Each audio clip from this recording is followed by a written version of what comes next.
thinking like a comedian is creative problem solving, driven by curiosity, and the basic human need to connect with one another. These are basic human behaviors: curiosity, connecting with one another. Because here's a fun fact. Did you know the average 4-year-old laughs 300 times per day? 300. That's crazy. Number one, how do you survey 4-year-olds? Genuinely asking. Right? Because if there's a dude in a park with a clipboard like, "I borrow a few moments of your time," the police aren't far behind.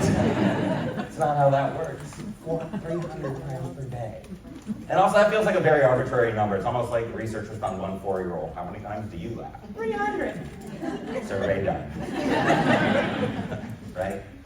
300 times per day. But think about what it's like to be 4 years old. When you're 4, you're constantly exploring, constantly creating things, building things, knocking them down, getting your hands dirty, skinning your knees, and even if you're having a bad day, it would go by quickly. It was on to the next day before you even knew it. Man, what would it be like to be 4 in an everyday workplace scenario now? If you could do one thing that you used to do when you were 4 years old, right now, what would it be? Take a nap. Not work. Take a nap. Survey says that's always the number one answer. Take a nap, especially at 3:30 in the afternoon. We're coming on the tail. Hey, everybody, if you can come in here, we'll close the doors, we'll turn off the lights, and nobody will even know. Take a nap. What else? One thing you could do when you were 4 that you wish you could do now? Color. Color. There's adult coloring books. Let's go. Say what you think. Well, yeah, all right. Without repercussion. There you go. Right, because when you were 4, then you didn't have those repercussions. Because our parents were there to guide us. If we did something wrong, here's the right way to do things. Now imagine if we had that mentality with everybody around us. Because we're all just that 4-year-old with HRCI credits. That's the difference.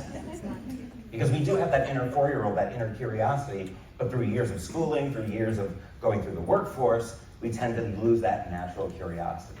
And that's unfortunate because did you know the average 40-year-old, actually I'll let you guess. How many times do you think the average 40-year-old laughs per day? 4, just right on the nose, 10% of that? Yeah, wow. Nobody ever gets it on the first try. There's always somebody who's optimistic that's like 5.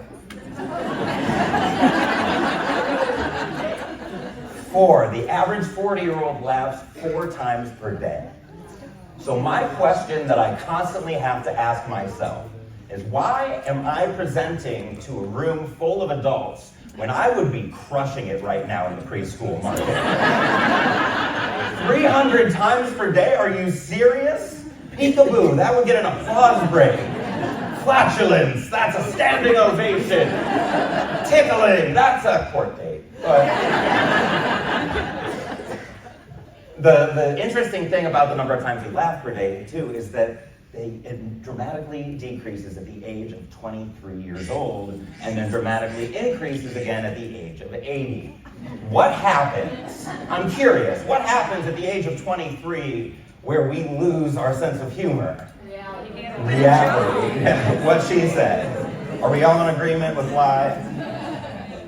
Right, we try to put on this persona of who we are, who we expect other people to want us to be. But we're all that inner 4-year-old. And that's really what a comedian is somebody that is leaning into our natural human superpower of curiosity and attempting to build connection and trust with other people. Right? Because when we're 4, we don't have any prejudices about other people. We, when somebody does something, we approach it from a place of play and curiosity rather than resistance and judgment.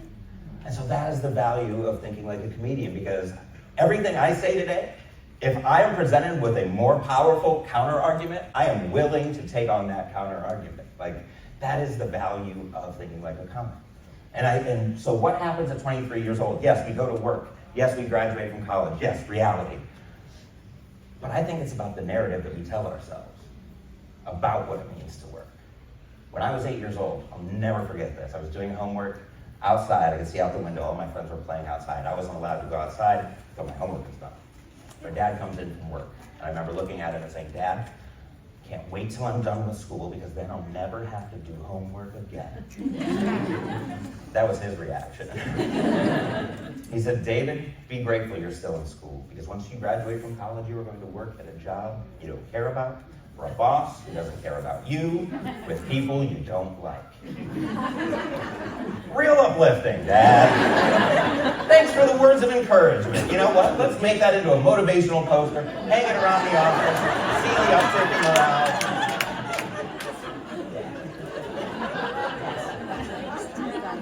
And I provided them with a slide deck, so you can print that.